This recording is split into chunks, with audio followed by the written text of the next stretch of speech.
These millions of Americans deserve our help. Senator Tina Smith never expected to be on the Senate floor talking about her own experiences with depression. When it started for me, I thought I was just having a bad day, or really a series of bad days. But in 2019, the then freshman senator was working on a bill aimed at expanding access to mental health. The more she worked, the more she thought about revealing what she wasn't saying. I had my own experience with depression when I was in college and then when I was older, young mom, and it started to feel just less than honest to not just put it out there. I realized that there was power in me telling the story, me particularly, me being a United States senator, somebody who supposedly has everything all together all the time. For Smith, the depression both times caught her by surprise, saying it felt like the color was draining out of her world. She lost interest in activities she loved and withdrew from friends and family. The thing that's so treacherous about depression in particular is that you think that the thing that is wrong with you is you. Smith got help. In her 30s, her therapist gave her a diagnosis.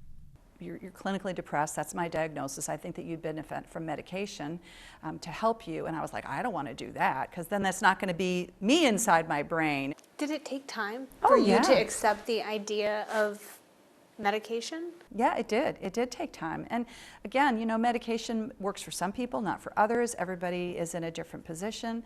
But it did very much help me to adjust my brain chemistry so that I could rediscover the things that made me happy. Mental illness affects 1 in 5 Americans every year. But for politicians, disclosing a battle with mental illness has long carried political risks. I do. Congratulations, Senator. It's why Senator John Fetterman's announcement in February he was seeking treatment for clinical depression has started to change the conversation. Every time somebody like John or me is open about their own experiences with mental illness or mental health challenges, it just breaks down that wall a little bit more about people saying, oh, it's possible to be open and honest and not have the whole world come crashing down on you.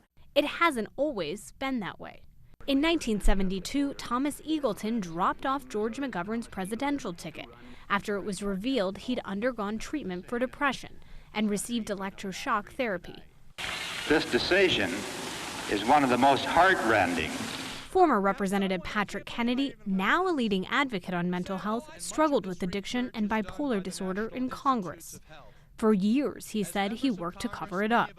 When I was in Congress, I did everything I could to keep everybody from finding out that I needed help. Lawmakers are hopeful that the stigma around mental illness may finally be shifting. There are consequences to the things you say and talk about, but I think in a circumstance like this that it's, it helps the conversation. I think it helps people realize and understand the impact that this disease has on people all across the country.